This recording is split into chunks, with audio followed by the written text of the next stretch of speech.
So as I said, thank you guys for joining us as we're going to dive into this conversation.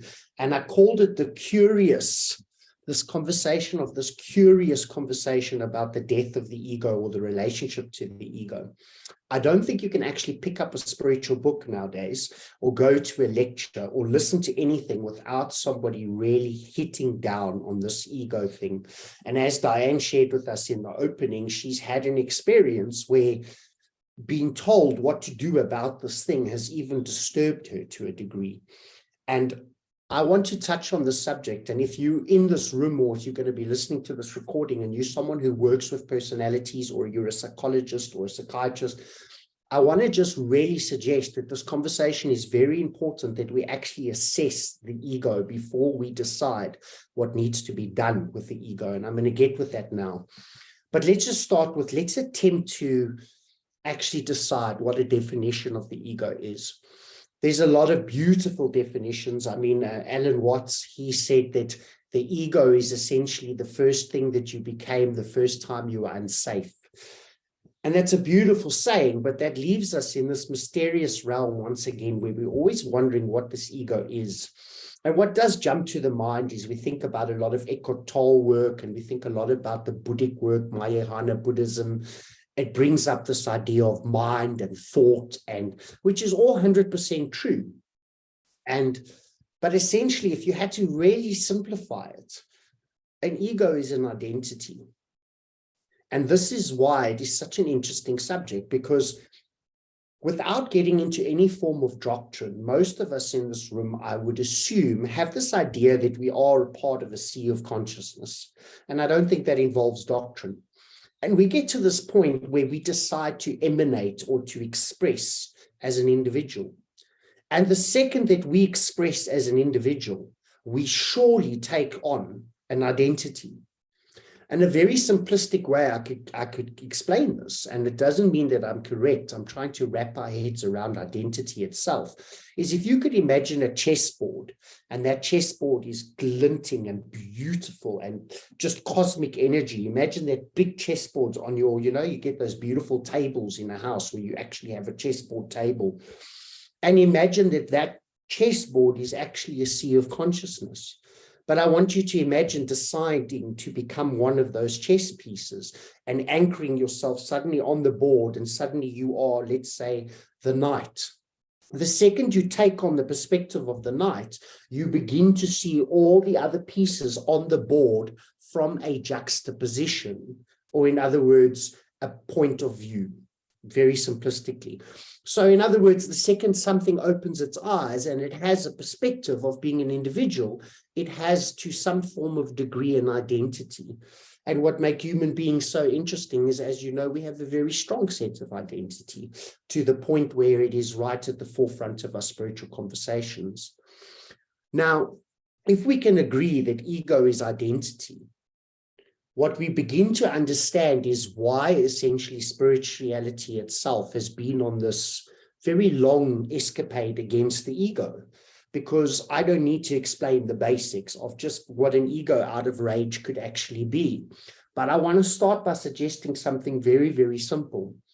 We can be over-identified with our ego, or we can be under-identified with our ego. And this is where the danger happens in most counseling, or what do they call it nowadays? Coaching.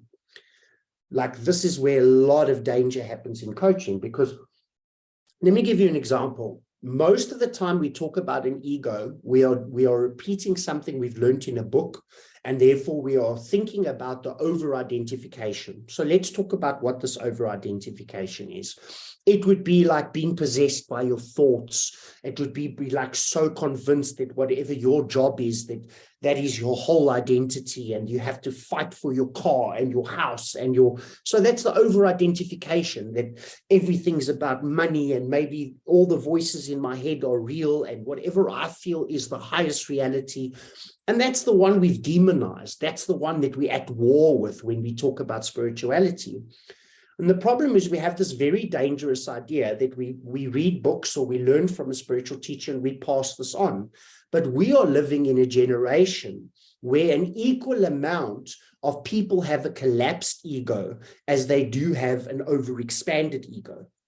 And this is where you see the damage, and why I wanted to talk into this for a short while, because an example of someone with a collapsed ego would be an empath that is not fully healed yet and literally knows. How would you know? Well, they're still scared to take up space. They still make themselves small. They don't think their opinions are important. Think about most of the spectrums of people that are traumatized. These people essentially are not out there upsetting the world with their opinions. They've literally collapsed their energy field within themselves so that they can almost stay away from further narcissistic abuse or hurt.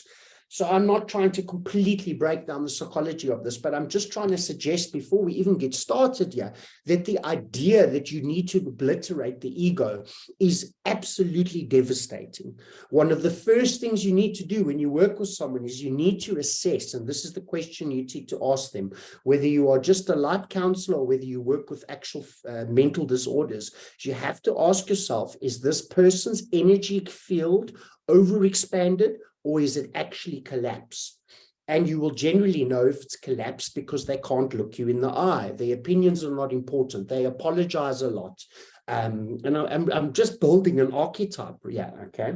And it's really, really important because now can you imagine, and we're using, in this case, a similar thing to what Diane is saying, but can you imagine a situation now where someone feels that they shouldn't even take up space and they don't know, like, whether they even worthy, and all of that stuff's going down, and this person now gets sent on this obliteration of the ego, whether it's done through psychedelics or whether it's done through, and they're not given the context, and they believe that it is to make themselves smaller to find the infinite.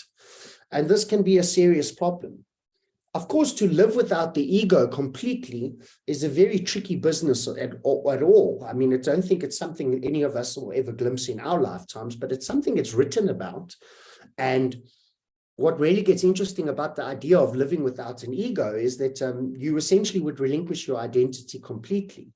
And to be quite bold, because I really don't know, I feel like most of us are here to exist, to express, and to be as creative in the highest order, not to take away the very identity that we've come here to experience. So, but that's an opinion. That's not necessarily true. I'm just suggesting two things: that the idea of living without an ego is literally impossible in this day and age, unless you're going to isolate yourself in a cave and live a completely different kind of life, which is only written about, not really known. And the other thing is that there is a very dark side to a collapsed ego. In psychology, they have a very different opinion to what we do regarding what the ego is. An example is the dark side of a collapsed ego would be things like they're called, let me just see if I've got a note here, they're called self-disorders. Now, self-disorders are basically disorders of the self. An example of a self-disorder is schizophrenia. An example of a self-disorder is a deeply wounded empath. But the reason I don't want to give too many examples is, let's look at a schizophrenic, okay? Our sense of identity is anchored in our narrative about who we think we are, so the story that we're making about ourselves, and our sense of, and the other thing is time. It's based in time because we build that story over time. And if you look at what's going on with most schizophrenics, they don't have a common narrative. They don't have, I'm trying to think of another word, a reflective identity. They don't have a sense of time. So these are the type of things that if we rip away these, let's call them how the ego is constructed, it can be a very, very dark path indeed. So I'm not suggesting any way that you should or you shouldn't. I'm just suggesting that it's highly important that we look at this quite critically. So obviously this brings up this conversation that some of you touched on about ego death, this idea that's very powerful in the psychedelic community.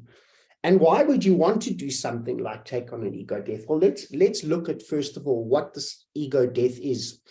I wrote a quote here by a very famous German writer, but He says the ego death is the renunciation, rejection, and ultimately the death of the need to hold on to a separate self-centered existence. So that would be his. And of course, there would be so many possibilities. But note how he said a separate self-centered existence. So he obviously agrees with this idea that it's a sense of identity.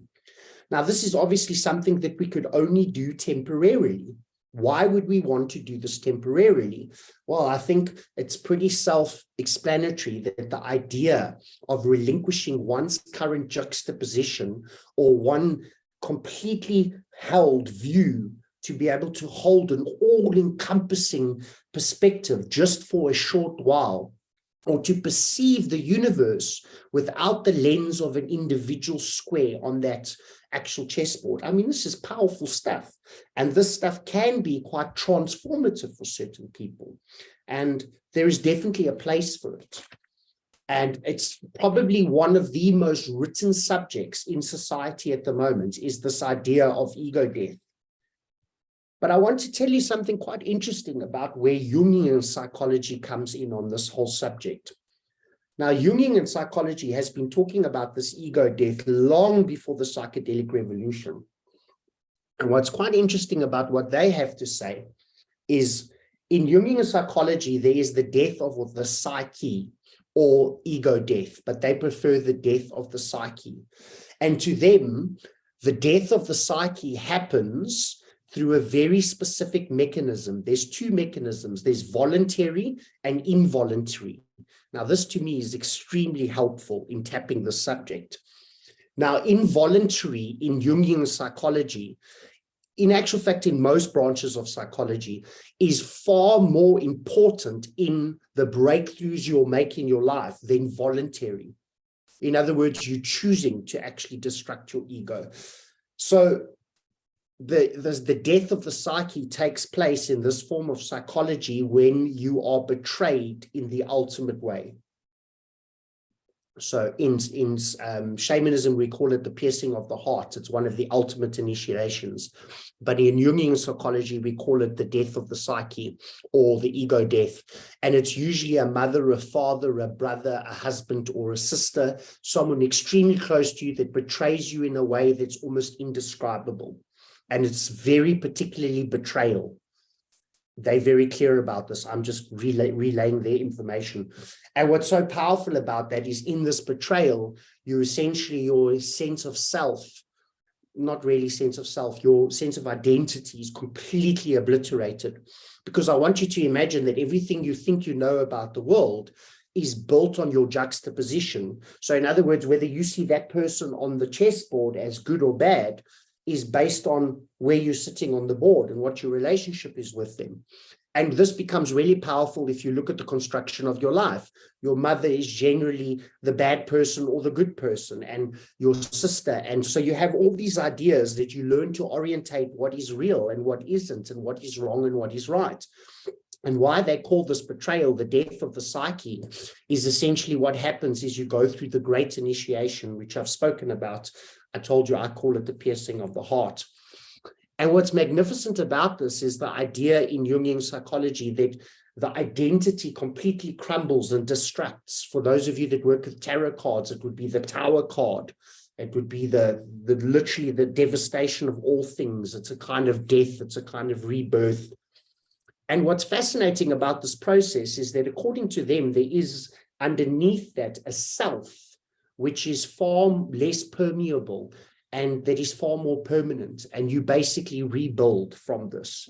So I find it very interesting that they speak more about the what would the word be? Involuntary ego death.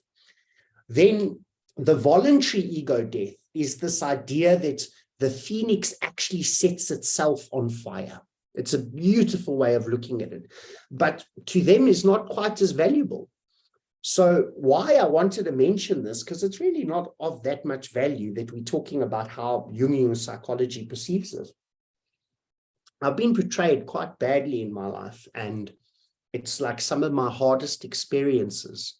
And I found while studying this and looking into that, I found this incredible sense of so many times we don't realize that there's a higher power at play, even if we are that higher power.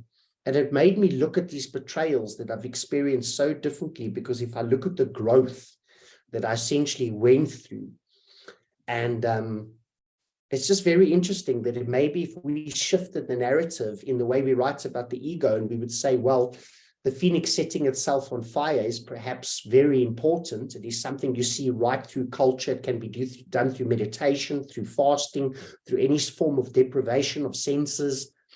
But this beautiful idea that the far more valuable tool is the one where life itself, like a sacrificial lamb, takes you to the slaughter. Because if you think about the time you experienced any form of ego dissolution, maybe through something like Changa, DMT, San Pedro, peyote, meditation. I don't know if you've ever fasted a long time. It starts, your whole identity starts collapsing. It becomes insane. So the reason I'm bringing this up is I want you to think about what you experienced then. And then I want you to think of a time where you were cheated on, or you discovered something like one of your great traumas, and I want you to look at which one obliterated the ego more devastatingly.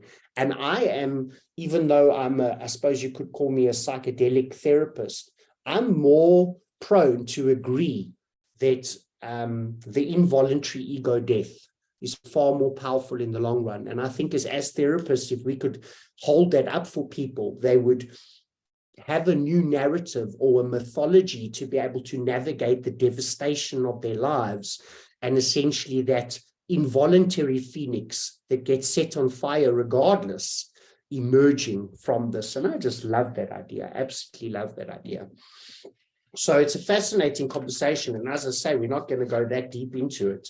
I want this to be more of a conversation than a talk tonight. So, but what I found very interesting as well is that one of the most researched, you must do yourself a favor, if you read scientific papers, you must search spirituality and versus psychosis.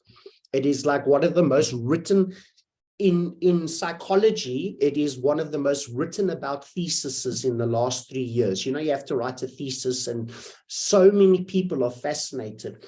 And it's the most beautiful subject, because right from William Blake to Edgar Allan Poe to all these beautiful people, you discovered that, I mean, even William Blake himself, and some of these writers, they wrote some of the most magnificent spiritual works of all time. And sometimes within their works, they admitted they weren't sure if they were psychotic or divine. And I find that really, really interesting, because something I see a lot in my work, because essentially what I do is help people with mental aberrations. And the reason I work with people with mental aberrations is because I have been mentally aberrant a large portion of my life. In other words, a lot of psychosis, a lot of addiction, a lot of darkness, a lot of panic. So I love swimming in those waters with people. And the reason I bring this up is we seem to have lost some form of grounding where people are more in psychosis than they are in the divine side. Like, if you go on a spiritual site, right, there's literally a running joke. And I know they're just memes, but be honest, we accept this. It's like a meme. This is one of the most famous memes in the world at the moment, is like, am I having an awakening or a nervous breakdown? And I'm like, no, you're having a fucking nervous breakdown. And this is very, very controversial, because to me, being touched by the divine does not bring any form of madness with it. And this is one of the most controversial subjects in the history of psychology. So trust me, I'm not so intelligent that I can just completely dilute and divulge the subject with one sentence. But in my experience, because I have been part insane, a big part of my life, generally what spiritual psychosis is when you try and wade into spiritual waters. So altered states, reading books that are about something very unusual, looking into the darker side of culture, when you are yourself not anchored and stable and believing in the divine light of your own expression, then I find those people go on these psychotic kind of breaks, which they call being awakened, where there is darkness in absolutely everything. And supposedly we have an entire generation, and I know this is going to be very controversial, and as usual, I'm going to get emails of absolutely angry people if I upload this, but that to me is not an awakening. What I know, because I feel like I've been on both sides of the fence, and sometimes I hop even weekly, is when I am in that presence, and I really, really am just sitting with the perfect love of God. There's nothing that scares me. There's no massive agenda that worries me. So this is a controversial subject. And what does this have to do with the ego? Well, because the biggest ego of all is the spiritual ego. If ego is identity, one of the most dangerous identities we could ever take on in our lives is a spiritual identity. Because essentially now we're going, oh, I was this terrible person, but now I've come home, the prodigal son, so to speak. I've been the drug addict, I've been the alcoholic, whatever it is that you've been. And now you come home to your proverbial resurrection, and now you have a new ego. Because first of all, you're probably saying you don't have ego, which is dangerous in its own. Or as some of you touched on, because you've obviously experienced this as much as I have, they think they've obliterated the ego. And what you discover is very, very complicated people that can't see their blind spots. And the spiritual ego is fascinating to me. The spiritual ego tells us that we're always about to get enlightened. We've just got to do a few more things. And anyone who's not doing what we're doing, and I'm not going to build the archetype. We've done it in a talk before. And I just find that fascinating, that at least if you're aware of the fact that what an ego is identity, you will know if you're getting lost in your identity or not. But we certainly shouldn't demonize identity, because an example is it not through your juxtaposition or your identity that you build meaning and purpose? I mean, what is important to me, I've just told you, is I like working with people that are a bit batshit crazy because I am. That's a juxtaposition that's born from my perspective. That is a meaning which I could argue is, oh, it's a path of light. No, it is literally something that I have built purpose and meaning from the perspective that is what I've experienced. That's where I sit on the board, and that's what ignites me. My purpose is born of my identity. And of course, you can become more and more refined in your process, where your purposes become more and more built into what the one wants. In other words, you can get deeper and deeper down this process. And yes, your identity will relinquish more and more. And if the Buddhists are correct, the Mahayanas specifically, then eventually your will becomes God's will. And I think that's very different to obliterating the ego. What they're essentially saying there is that in the beginning, you'll really want the BMW, but then eventually you'll be like, it's okay to have the BMW. This is not a problem. But what would really be nice is if I had a nice car and this, and the story changes slowly. And it's not about demonizing having all the cars in the world, but that their theory is that as you align and you keep checking your identity and you keep connecting to that inner source, that eventually what excites you is what the divine would want. In other words, their wills are one in their own. But who knows? And I find it a fascinating conversation, because I think I've made the main point that I wanted to make, is that you have to be very careful when you work with someone regarding ego, because they might need to be re-established into the ego. And I know one or two of you do actually work directly one-on-one with people. The way you would do that is you would establish what their needs are. You would establish what they usually don't have boundaries. So you would have to teach them you help them. You can't teach someone to have boundaries. Try and guide them to have boundaries and opinions. And it is possibly a more horrible thing to walk around this world with a collapsed ego than it is with an overinflated ego. I can assure you that there's suffering on both parts, because they are both out of balance or out of whack, so to speak. But I think I would rather walk around with an overinflated, and I'm being playful, yeah, but suffering-wise, overinflated ego than a collapsed ego, because that's a hell you'll never be able to explain to anyone. Can get so lost in your own neurosis. That's a very, very scary place to be. At least the people with an expanded ego, while they rip the world apart, are not even aware of the fact that they are disconnected, you know. So it leaves that with that over-identification, under-identification. And I think the only last thoughts I want to add in here, because I wanted this to be a very short talk, was the other thing that fascinates me with this whole ego conversation is this idea that ego, the spiritual ego, leads you in this entire journey where you constantly have to discover who you really are and what you really are. And there's so many trigger words in modern spirituality, your authentic self, and God help you, you find that authentic self. I know some people that have found it. They're the biggest pain in the asses in the world. I am authentically being me. There's no such thing. Identity is an absolute temporary. I mean, if we know identity is temporary, then how can you find your authentic you? And to me, that is a trick that your ego plays on you, because either you're not feeling satisfied, because here's an example of how you know if the ego is playing this game with you, right? When you think about, for instance, maybe you want to become a healer, or maybe you want to become a writer, or maybe you want to be a touch massage artist or whatever. Are you waiting for some message that you're going to hear the deeper truth from somewhere else, and it's going to give you this rite of passage because now you know what? To me, that is just a complete game. To me, our only thing that we need to understand about the ego or ourselves as identity is that we're here to be creative. Now, to me, that is so powerful, because there is nothing more powerful than sitting here right now and asking myself, how do I want to create myself? That's a completely different question to go and find who I actually am. I mean, this is a little bit of a mind fuck, right? But do any of you follow quantum physics at all, or like dabble in it a little bit? Yeah, there we go. Quite a few of you, right? Let's look at what physics does, and let's look what the ego does. In physics, we had this idea, and you can, even if you don't follow physics, I'm going to make it very simple. We had this idea that if we keep going smaller and smaller, we're going to get to the point where we can find out what the whole universe is made of, right? The search for the self, right? Then we eventually got to a point where we're like, well, it's atoms. It's definitely atoms. They seem to be these hard marbles, but atoms seem to have a whole lot of things inside them. So the search for self continued, and we went deeper and deeper and deeper, and eventually we found that an atom is made of trillions of things. Now we were confused, and now the search for the self continued.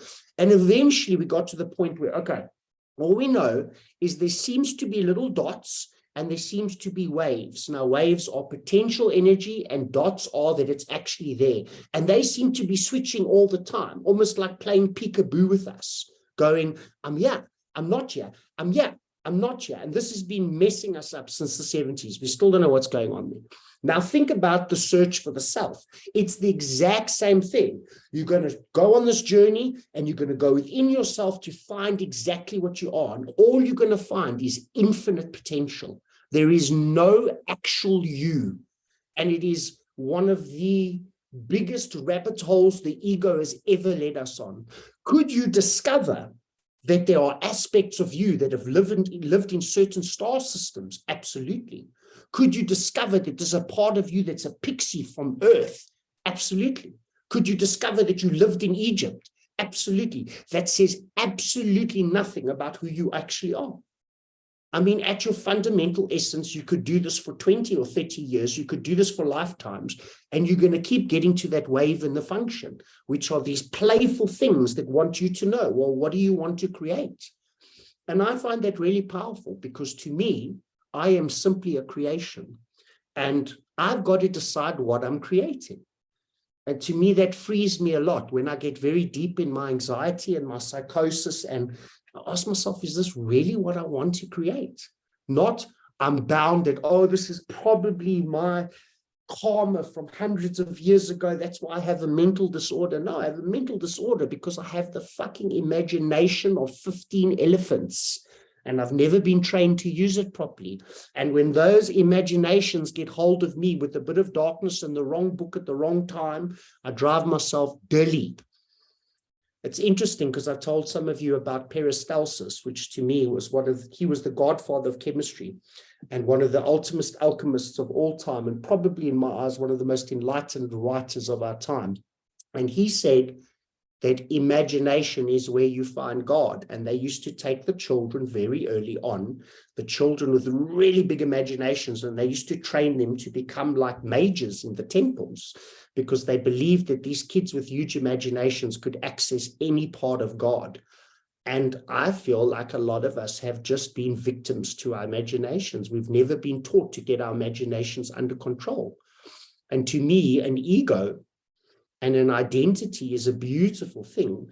But if you throw in some really creative thought, and it can become a living hell.